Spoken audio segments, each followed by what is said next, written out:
ஏழை விவசாயி ஏழையா இருந்தான்னா அது நாடு இல்லடா, சுடுகாடு. எத்தனை ஆண்டுகளுக்கு ஒரு விவசாயி ஏழையா இருப்பான்? அரை நூற்றாண்டுகளாவா வர்றதெல்லாம் ஏழை விவசாயி, ஏழை எளிய பாட்டாளி மக்களே, அவன் காலங்காலமாய் ஏழையாத்தான் இருப்பான். விவசாய கடனை தள்ளுபடி செய்தோம், அவனை கடனாளி ஆக்கியது யார் ராஜா?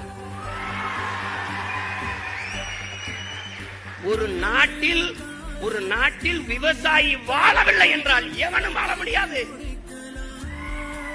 அந்த நிலையில் இருந்தால் அது அரசு அல்ல, தரிசு. அதனை புரிஞ்சுக்கணும். மாணவர் கடனை தள்ளுபடி செய்தோம். என் அன்பிற்குரியவர்களே, கல்வி என்பது மானுட உரிமை. அதை கொடுக்க வேண்டியது அரசின் கடமை. அதை கொடுக்க மறுப்பது, கொடுக்காமல் இருப்பது என்பது மாபெரும் கொடுமை.